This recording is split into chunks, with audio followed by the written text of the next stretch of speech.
बकाया जो माया का स्वरूप वर्णन किया गया है वो स्थूल शरीर और सूक्ष्म शरीर, जिसमें मन, बुद्धि, चित्त, अहंकार, ये और जो कारण शरीर, स्वभाव, ये सब माया के अंतर्गत। माया का स्त्री केवल माया है ऐसा सब तो ऐसे ही गांव भाषा में कहते हैं, शास्त्रीय भाषा में ऐसा नहीं कहा गया। पुरुष नपुंसक नारी व जीव चराचर कोय, सर्वभाव भज कपट तज मोह पर। अगर स्त्री ही माया शास्त्रों में वर्णन होती तो मीरा जी, रत्नावती जी और बड़ी बड़ी महामहिम जो संत हुई हैं, फिर इनकी महिमा हम क्यों गाते? माया की महिमा गाएंगे क्या?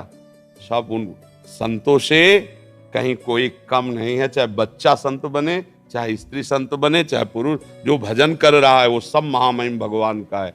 माया का मतलब है जहां शास्त्र में वर्णन है, मैं और मोर तोर तय माया जे बस कीने जीव। यहां देखो स्त्री पुरुष शब्द आया है क्या? मैं और मोर तोर तय माया जे बस कीने जीव निकाया। और फिर गो गोचर जहां लघु मनु जाई, सो सब माया का द्वार नहीं कहा जाता। औरत को भोग बुद्धि से देखना नरक का द्वार है, समझ रहे? औरत का स्वरूप जो है वो हमारी माँ भी औरत है। अगर स्त्री स्वरूप है तो माँ भी है, मेरी बहन भी है, मेरी पुत्री भी है। भगवान कह रहे, भगवान की बात समझना। त्रिविधम नरकस्येदम द्वारन नाशन मात्मनः, कामः क्रोधा तथा लोभा तस्मात् दैत्यम तजेत। ये 3 नरक के द्वार हैं, काम, क्रोध, लोभ। इसमें ना स्त्री वर्णन है, पुरुष वर्णन है।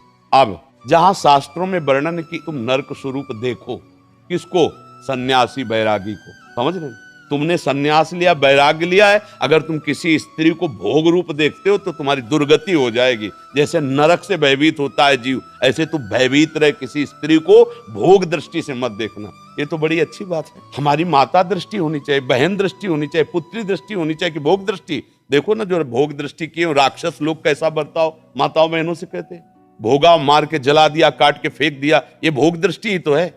कोई ऐसा बर्ताव, तुम्हारा जैसा शरीर प्रिय है वैसे माताओं बहनों का प्रिय है, ऐसा कैसे बर्ताव कर सकता है? तो उसने भोग दृष्टि की ना, तो भोग दृष्टि की निंदा की जा रही है। तुम स्त्री को भोग्या मत मानो, ये इन्हीं से हम लोग पैदा हुए हैं, आकाश से थोड़ी पैदा हुए। यही माताएं हैं, इन्हीं से बड़े बड़े बलवान, बुद्धिमान राजा, महाराजा, ऋषि, मुनि सब इन्हीं से उपजते हैं। इनको भोग नरक का आ जाएगा तो हम सब नरक ही तो है ना, हम सब फिर नरक हुए ना, क्योंकि पैदा तो इन्हीं से हुई है ना। कोई भी महात्मा आकाश से थोड़ी उतरा है, माता से तो पैदा हुआ है, तो वो माता आप ही लोगों में तो होती है।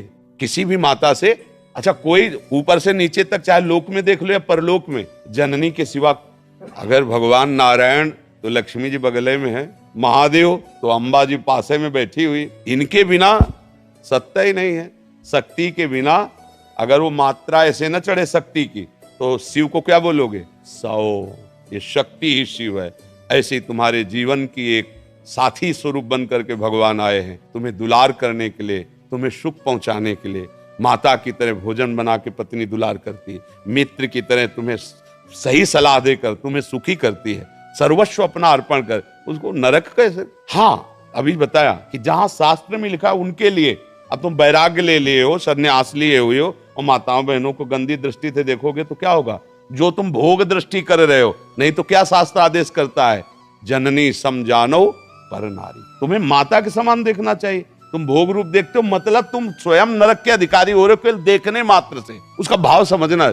अब ऐसा नहीं कि शास्त्र नारी की निंदा करते हैं, नहीं। किसी भी बहन बेटी को तुम गंदी दृष्टि से देखो, तुम्हारा सम्मान होगा क्या? दृष्टि तुम अपनी बदलो। मतलब तुमने नारी की तरफ भोग दृष्टि से देखा, नरक के अधिकार तुम्हारे फिट हो गए।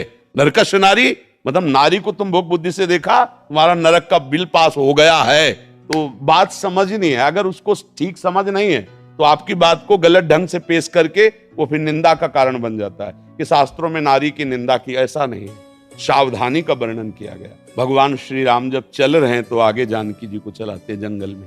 अगर घर परिवार में कहीं अंदर है तो आगे पति और पीछे पत्नी, लेकिन अगर जंगल है, भयावह स्थिति है, तो आगे पत्नी, पीछे सुदृढ़ उसकी रक्षा के लिए चल रहे। मतलब भाव को समझना है। जैसे कहा जाता है माताओं बहनों के लिए सुरक्षा अति आवश्यक है, आवश्यक है। शास्त्रों में जो कहा गया है कि उद्याने च मद्यपाने च राजद्वारे पितागृहे बिना अज्ञान गंतव्यम वरयाचति वरांगना। वो ब्याह के समय कहा जाता है कि किसी जंगल में, बगीचे में कभी अकेले मत घूमना, पति को साथ लेकर ही जाना। जहां कोई मदिरा पिए बैठे हो, गंदे लोग बैठे हो, वहां से अकेले मत जाना, किसी को साथ ले लेना।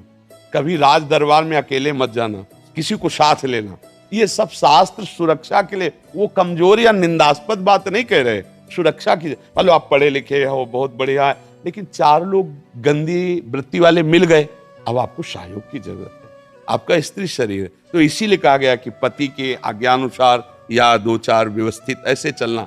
अब उसको अगर हम अवहेलना में लें कि भाई नारी भी स्वतंत्र होनी चाहिए, हाँ पढ़ने लिखने में स्वतंत्र हो, खाओ पियो स्वतंत्र हो, खूब घूमो फिरो अपने परिवार के साथ स्वतंत्र हो।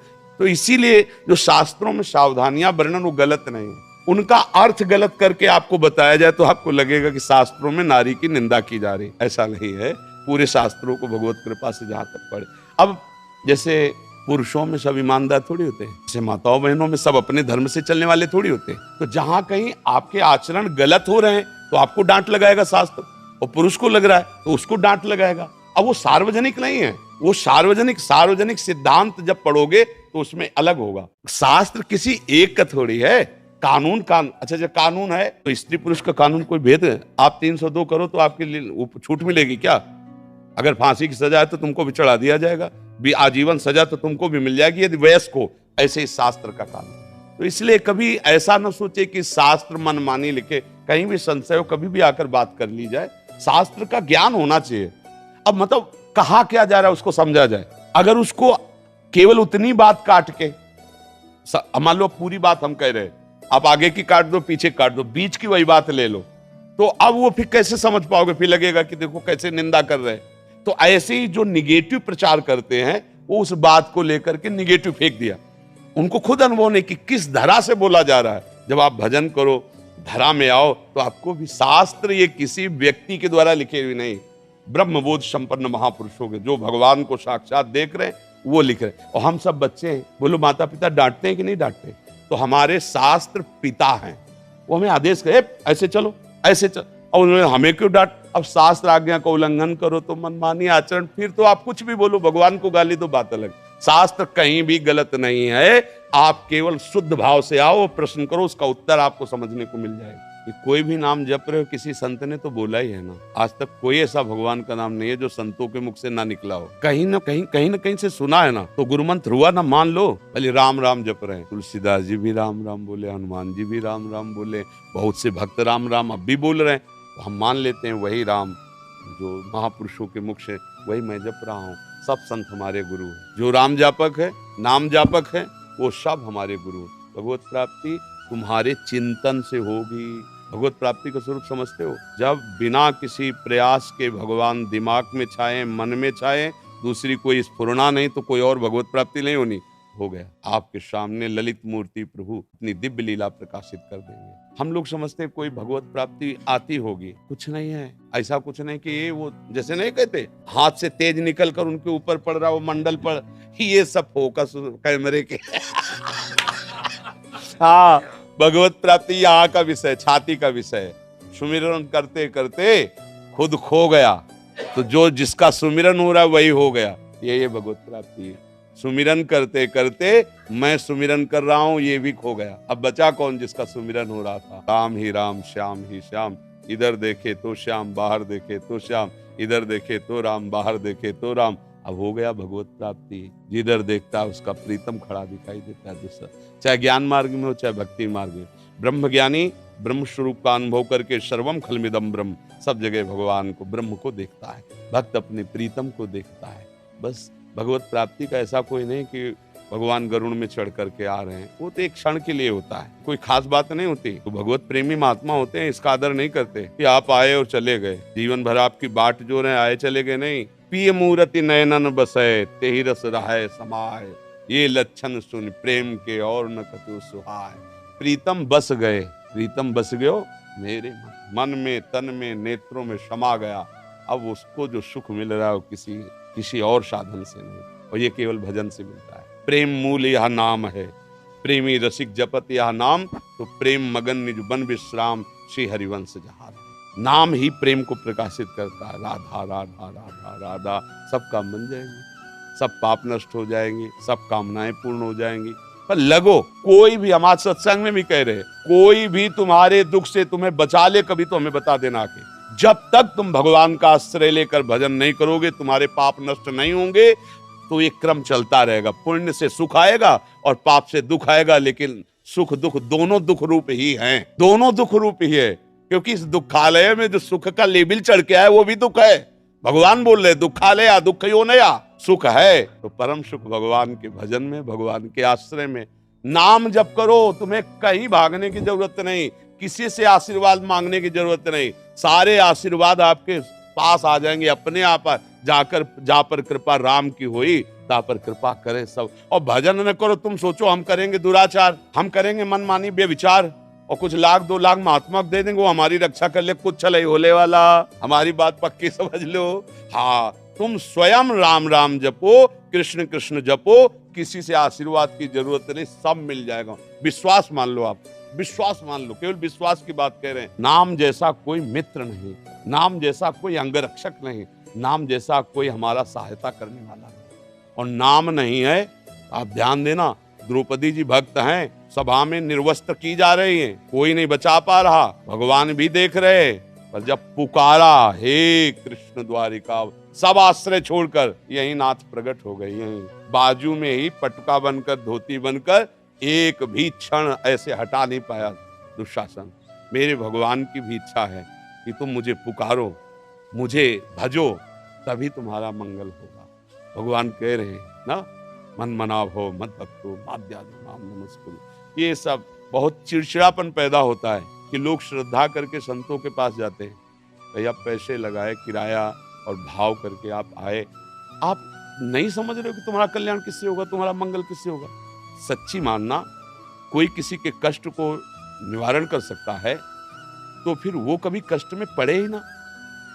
आप विचार करके देखो, जीवन हुआ है, कभी किसी को ऐसे दर्द दिया हो पता नहीं, पर भयानक दर्द है, दोनों किडनी खराब है, डायलिसिस होता है, क्या पूर्व में पाप है, जकड़ लिया है, आकर के अपना भोग भुगा रहा है। पर ये कृपा है कि इस जन्म का क्रियमाण प्रियाजू के चरणों में तो कुछ बिगाड़ नहीं पा रहा। राधा राधा राधा, जब चाहो बुला लो, जब चाहो रखो, जैसे चाहो वैसे रखो।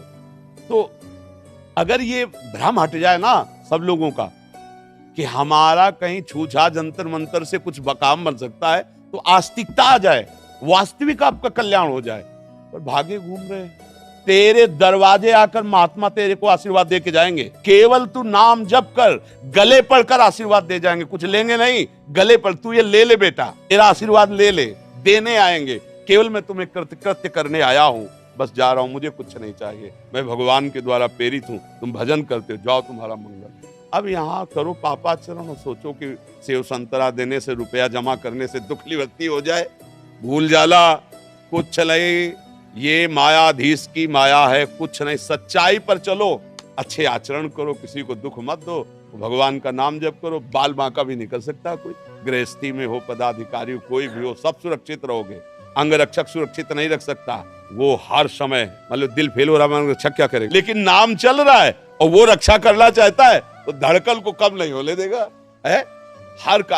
अब कल डायलिसिस हुआ है, शाम को कुछ पाया नहीं, क्योंकि ऐसी स्थिति कमजोर हो जाती। अभी कुछ खाने का, अब वो तो 9 साढ़े 9 बजे श्री जी का प्रसाद मिले, लेकिन दहाड़ रहे। किससे दहाड़ रहे? श्री जी के बल से दहाड़ रहे, नाम के बल से दहाड़ रहे। नहीं तो अभी अगर हम स्वीकार करें कि हम किडनी फेलियर, डायलिसिस मैन, तो अभी लो हो जाएंगे। बिल्कुल लो नहीं, तुमसे ज्यादा पावर में बैठे हैं। तो भगवत आश्रय, ये सारा चमत्कार हमारे प्रभु ने इतने में किया, जानते हो, इतने में, निमिष मात्र में पूरी सृष्टि का रचना और पालन और श्रृंगार कर दे।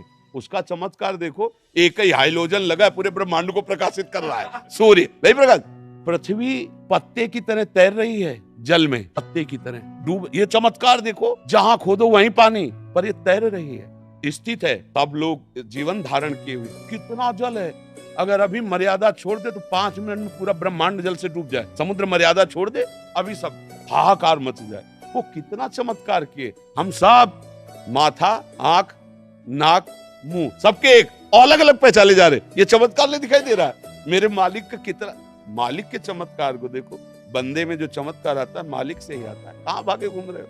मालिक मिल गो, सीधे राधा राधा राधा कृष्ण कृष्ण। अगर ये बात समझ लो जो अभी बताया, तो प्रश्न का उत्तर मिल चुका है। आप पढ़ नहीं पा रहे हो लेकिन अध्यापक के बच्चे हो, तो आपके आगे क्लास में जाने में कोई संशय नहीं है। तो आप देख लो कि आप श्री जी की हो अंदर से। बच्चापन का मतलब क्या होता है? बस आपके सिवा मेरा कोई नहीं प्रभु। तो थोड़ी बारी चूक भी वहाँ चूक नहीं मानी जाती, आगे बढ़ा दिया जाता है। यदि आपके अंदर ये विश्वास है कि मैं लाडली जू की हूँ, मैं प्रिया जू की हूँ, मेरे जीवन धन प्रिया जू जैसा चाहेंगी वैसा होंगी, तो आगे चलकर फिर ये बात भी खत्म हो जाएगी कि मैं भजन नहीं कर पाती, क्योंकि जिससे प्यार होता है उसी का निरंतर स्मरण आता है।